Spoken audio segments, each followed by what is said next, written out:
What's up, guys? Jared Welch, RacingDudes.com, back for more Breeders' Cup exclusive previews and content. Listen, we're 4 weeks away, guys. 4 weeks away to the main event. Final weekend of preps are in store this weekend. So we're taking a look at all the divisions closer, kind of getting an idea of who's running, who we like, and the Breeders' Cup. So glad I got this one. The Breeders' Cup Juvenile Fillies Turf.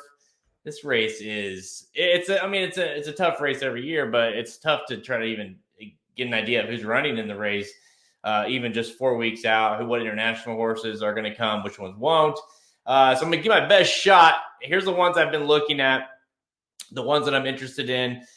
With one horse, my number one horse, who I think is going to be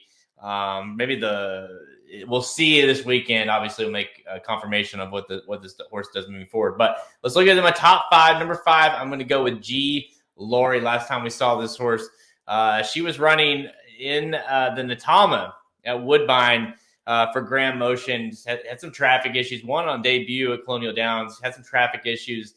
Ran okay later in the race, but I think Grand Motion wants another try with this one. So I think G. Lori, if they just choose to run this horse here, might be tough. At least we should run better, and you might get a little bit more of a price on G. Lori. So I think if she runs, she might be interesting. Comanche Country, my number 4 horse, unbeaten in 2 starts at Del Mar this summer, but runs this weekend Sunday in the Surfer Girls. So we'll see. Another horse we'll see if this is the route they choose. This is trained by Phil D'Amato.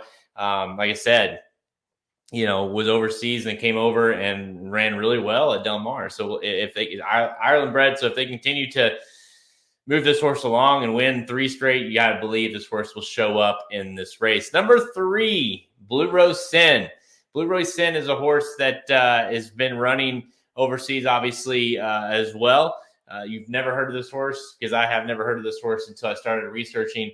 But this horse did win overseas, like I mentioned, and won. Where was that race at? Ran in the Qatar Prix at Longchamp. Won a Group 1 at Longchamp last out. Blue Rose Sin is a horse that just obviously I don't know how much this horse has been tested, but it looked really, really good last out in that race. Go watch that race. Go look at Blue Rose Sin. And watch this horse. This horse has some interest, I think, as well, as far as the internationals go. Number 2, Free Look, Chad Brown. So I can't leave this horse, this horse off, even though the horse did lose in the Miss Grill last time out. Just the track was not great, yielding just a disaster really of a day at Belmont. Belmont at the Big A. But prior to Saratoga, ran well, broke her maiden, and then of course went to that. So if they decide to give this horse another try and shows up here, I think the horse will run better, obviously, than that Miss Grillo. And cutting back as well, I think, will help. And number 1, Commissioning. I don't think there's any doubt here that this horse is super interesting. And from the Gosden team, obviously, this horse has never lost.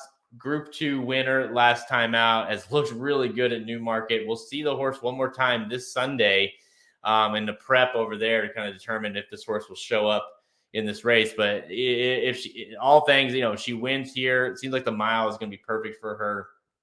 And if she wins here, I think she'll come into this race with a big shot. So on paper, early on, this race screams wide open right now. So obviously we have, like I said, we have a bunch of these horses kind of making their final starts this weekend. So we'll get a better idea of which ones are for real, which ones aren't, which ones you like. But time is now to start researching these horses to get an idea of what they're about. I like these top 5. Let me know your comments below who you like for the Breeders' Cup Juvenile Fillies Turf. It's a tough division. It's a tough division to look at this early, but I want to know your thoughts below. Make sure you hit like on this video. Make sure you subscribe to get all our content for the Breeders' Cup as we lead up to the main event in 4 weeks. And make sure you hit that notification bell, ding, so you get alerted every time we go live or have new content. All right, guys, until next time, see ya.